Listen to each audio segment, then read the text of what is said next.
Baby, please stop shitposting. You're not a niche internet micro-celebrity. My 6 followers need me. Hi, how are you? My name's Beta, and today we'll be going over some furry IRL memes, because I don't do anything else on this channel. In all honesty, I've kind of been interested in going over more furry memes because I feel like the humor of furries overall has evolved a little bit. Like, I've talked about it time and time again, how furry memes have gotten stale and repetitive. And I feel like something in the universe listened to me, and ever since then, a lot of them have been very clever. Like, genuinely funny and clever, and they have layers to them. Like, who doesn't want memes that have layers? That's crazy. And you know I love dissecting memes in the most nonsensical ways possible. So I thought, why not go over some more today? Anyways, Furry IRL, the place we all know and love. I know I'm not gonna like everything on here. Some things are a real hit or miss for me, but it is just really a guilty pleasure for me to be going through this. I picked out some memes for us to go through. I actually forgot what they were because I did this like 2 days ago. And so I thought we'd go through them today and do the usual reaction and dissecting them to the nth degree, to the point where you are upset with me. But either way, furry memes, let's do this. We love these. I don't remember what this one is. Oh wait, I've seen this one on Twitter. All right, starting off, this is a lot of text. OMG, Julius Caesar, tell me about your military tactics. Kid Hick, I guess I'm not even gonna try to pronounce that or know what it means, but I'm sure it's something not nice. Like, why is it the first thing on your bucket list? Isn't like ancient Rome, like, not a great place to be? I thought it wasn't the best. I mean, the empire was strong, but, you know, just, I don't know. I don't remember much of history freshman year. But still, out of like all places I'd go, even just outside of furry, with a time machine, I don't think ancient Rome would be at the top of my list. I'd probably go back to when Abraham Lincoln was president and go and say hi and be like, damn, you're tall. Anyways, bye. Then I go back to my normal time. Either way, this is normal people with a time machine. What do furries with a time machine do? OMG, Da Vinci? Nuzzles, oh whoa. Are you open for commissions? Ooh woo. Of course I'll paint those steamy muscles for you. This is kind of weird. I'll admit that. I mean, furries are weird. Naturally weird. Good weird. But this is weird. There's so much to like dissect with this one meme. It's kind of crazy. Also, who would have thought that furries, with the first time of them having a time machine? Also, it really does sound like furries to go back in time to commission like a legendary artist for art of their bar furry character. And you know, you gotta think about it. If furries did have a time machine, even outside of the furry fandom, I feel like they'd be changing the world for the better. Like, think about it this way. All the ancient artists and painters would have such support. It'd be weird for them, and I highly doubt, you know, Da Vinci would be being like, oh, of course I'll draw your bar of furry muscles. But it's more like, you know, you get a lot more support. That's pretty neat. I feel like if Da Vinci took on this commission, he'd be way ahead of his time. He already is, but we're on to something here. Also, I know absolutely nothing about Da Vinci, but something tells me he wouldn't be this eager to take on a Bara furry art commission and would be blushing, per se. Again, I don't know much history at all. That's why I like this meme. I feel like I could just cover this meme for one video, and that's it. But the show must go on. This is the first one, and it's already my favorite. Love this so much. All right, next meme. Oh, hey, it's Markiplier. How you doing? What are you doing on Furry IRL? Actually, I know exactly what you're doing on Furry IRL. You, by proxy, are associated with furries. Why? Don't ask me. Either way, what's this meme? The furry has fallen in love with someone who lives 800 miles away. Yeah, that was me and my boyfriend. Actually, that's me and plenty of other people that I've met. It's happened so many times to the point where I'm just like, God damn it, why do I live in East Bumfuck Mass? I could live anywhere else. My long-term goal is to live in Seattle, like opposite end of the country. But even still, I've met plenty of friends who I've gotten to know and love, in this case, who live like so far away. 800 miles? Are you kidding me? That's chump change. I would take that over like the 3,000 plus miles where someone that I've fallen in love with for their personality, who they are, and really just feeling romantically interested in them lives like 3,000 plus miles away. That really isn't that far compared to how much I travel. If I want to go and visit my friends for like a weekend, for example, I'm so far out of the way, it's pretty much like a 200 plus mile drive there and back. That is easy for me. Are you kidding me? I do that on like a bi-weekly basis. Why do you think I don't go outside? Either way, mood of a meme, very relatable, but let's keep going. Next meme. When I'm being held at gunpoint and I'm being asked to give my wallet, but my whimsical ass is focused on the attention I'm getting. Oh, the things furries love. I feel like that's more of a coping mechanism than anything, but also knowing how much attention furries want, I kind of understand this. Maybe it's not in a good way, but I do get this. Take my wallet, yeah? And you're just... You're happy because you're getting attention. I can only imagine the scenario though. It's just like, give me all your money. And it's like, oh no, yeah, sure, take my wallet. But again, I feel like this bit here is just like a coping mechanism. You're just focused on the attention I'm getting. I didn't even see what was going on in this animation here. I thought it was supposed to be like lovey-dovey sort of moment.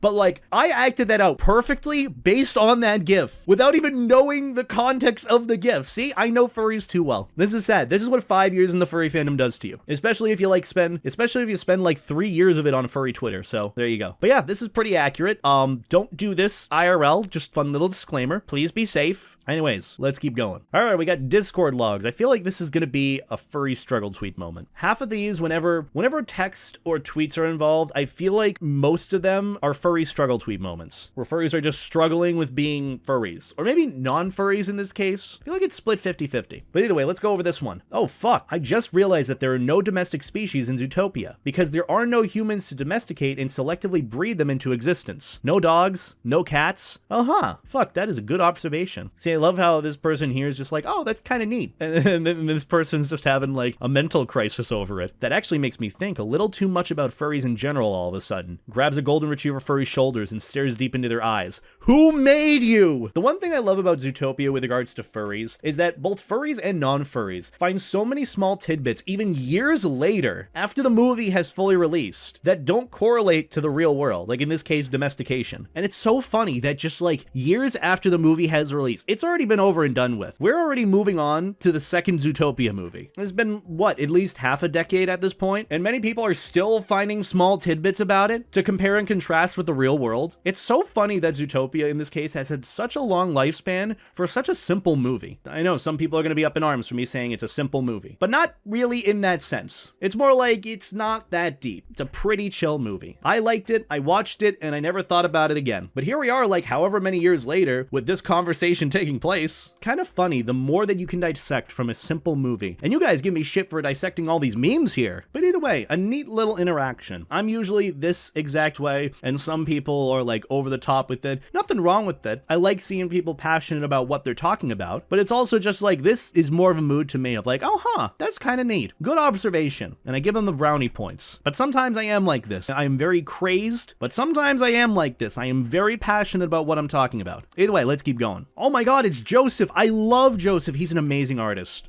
I believe they used to go by Anjing Campus or something. I don't know what their at is now, but I love this dude's art and I love his humor. I remember I commissioned him once for a cute little art piece of Maverick. Turned out wonderfully. He was wonderful to work with and an absolute sweetheart. So if you could do me a favor, go and show him some support. I'll leave his like link below. But yeah, he's super cool and I love his humor. So I have a feeling I'm gonna love this meme. All right, Joe, what you got for me? Mr. Joseph, Mr. Joester. Why is that the first thing I think about? Is there something wrong with me? There's probably something wrong with me. Maybe I just am really excited for season 7 of JoJo. Either way, this meme. Mr. Joseph, we have seen your little stunt of serving customers without wearing your uniform going around on the internet. That is completely inappropriate and violates our industry standards. I'm so fired. I mean, it's McDonald's. Like, there's something to be said there. But also, you look great in that uniform, I'm just saying. But we seem to receive positive reactions from our customers and internet audience. So from now on, you'll be working shirtless. Now take off your shirt. Huh? Here? Now? Imagine your manager just yells at you to take off your shirt. I've never been yelled at all by anyone to take off my shirt. Imagine that though. Now you have to show up to work shirtless. I wouldn't mind that job. Actually, no. It's kind of like one of those reasons why you don't cook bacon while shirtless, you know? Like, that would actually be horrible. That would be an awful job. Yeah, I'd prefer to get fired here. It's kind of funny though that it's like, wait a minute, this has some positive pushback. Let's allow them to work shirtless. Also at that rate, you might as well ask for a promotion. You know, you're giving free advertisement to the store, so why not? Kind of wish that was me, being told to take off my shirt. Not by random people that I don't know, more like, you know, crushes that I'm sort of crushing on, or like friends. We're just like, hey Beta, you look great, take off your shirt. And then I take off my shirt because I'm feeling, you know, feel good about my body. So yeah, kind of neat, kind of funny. Either way, good meme, good humor. I always love Joseph's humor. Go and check him out, by the way. Baby, please stop shit posting. You're not a niche internet micro celebrity. My 6 followers need me. There are some furries out there that do this. Okay, I will admit, I know some furries out here that do this. Maybe not at the 6 follower amount, but like at like a very high follower amount. It's a term I like to call terminally online. But also, on the flip side of that, you can think of it like you have a Twitter account, and then you have those 3 followers that like every single one of your posts. And then there's like that meme of the guy like playing music over on the balcony and like 3 people dancing down below on the street to it. That's what it feels like sometimes. And I will admit, those 3 people, they come in clutch. You have been making the difference, and I appreciate you. I just want you to know, to like the 3 or 4, or I guess probably 8 in this case, followers of mine, that like everything I post, and I mean literally everything, I appreciate you. But take care of yourself first and foremost. That's what I'll recommend. But also, this is pretty funny. Imagine that though. Your legacy is shit posting on the internet. To be fair though, I'm one to talk. My legacy is literally reviewing furry memes and furry information content. So really, I'm one to be talking. But it's still kind of neat because I've seen this exact thing happen before of like, oh, my 6 followers need me. I must grow. I need that clout. Obviously, people don't say that. They just project that through their actions and some of their tweets. In fact, there was some furry, I don't remember who it was, who paid to advertise their content to Twitter. Can't remember how much it was, but the tweets were only like interaction bait of like, who made you a furry? Any gay furries here? Post your ref in the replies. Like, these are questions that most people don't care about who answers what to, they just want the interactions for it. Now I know there's a point of hypocrisy because I did ask that question once. It was for a video, so it does serve a purpose, and I did care about people's responses. So there's that. But yeah, just some food for thought with regards to this. It's just like, you paid how much? I don't know how much money they paid, but it's like you paid money to advertise your account to the rest of like furry Twitter and recommend it to like furries all over Twitter. But you post nothing but interaction bait. Like there's like some level of irony with that. I just can't comprehend it, but it feels so weird. I don't know, maybe I'll do a video on it, let me know. Either way, this is pretty funny, and there's a lot that you can dissect with it, but I've seen this before, and let me just say, it's just a follower count, that's it. I'm in that criteria of like, if my Twitter disappeared tomorrow, I'd cry tears of joy. I'd be so happy. I'd be like, thank God, I never have to go on here again! But either way, I like this. Let's keep going. All right, next meme. Look at my new art. Small artist posting art. Oh, I feel bad. So this is why I really love supporting smaller artists, because I know how rough it is to try and get out there because algorithms and because platforms and recommendations, I don't know. It's complicated. But at least getting out there, even if you make like the most amazing art, there's some stroke of luck with it. You can make the best art out there, the best furry art that anyone has ever seen, which is impossible because there's so many different styles. People prefer different styles. But even still, you can make some incredible art and it could get out to no one. And you could be doing everything right with posting it to multiple social media platforms. But it really does come down to a stroke of luck, unfortunately. And I hate that that's the case because there are plenty of situations like this where I know some artists who make some amazing posts. And I love seeing their work. In fact, I try to retweet artists who I see and I enjoy their artwork. But it's just hard because you're constantly fighting an uphill battle, so I definitely understand this. Maybe not from the artist perspective, but even from the content creator perspective. But either way, go and support small artists. That's all I recommend. That's why the way I commission art pieces is just like, I peruse through Twitter, like whatever is recommended to me. And then I'll see like a your character here or commissions open. I'm like, oh, you know, I'll just hit up this artist. It's just a random thing. But yeah, the message of this is just please support smaller artists. That's all I'm gonna ask. Retweet their stuff. Liking it goes a long way. You don't have to commission them. Just help them out with a little thumbs up or anything. I mean, especially this artist too. I really love their style. I kind of really want to commission them. So hey, maybe I might do that later. Who knows? I'm actually curious. Do they have a Twitter or something? They have a Patreon, so there's that. Oh, I found their Twitter. I'm gonna follow them. Oh, they already follow me. Okay. Yeah, that's happened a lot. Either way, the message behind this is please support smaller artists. That's all I'll really say. A like and a comment goes a long way.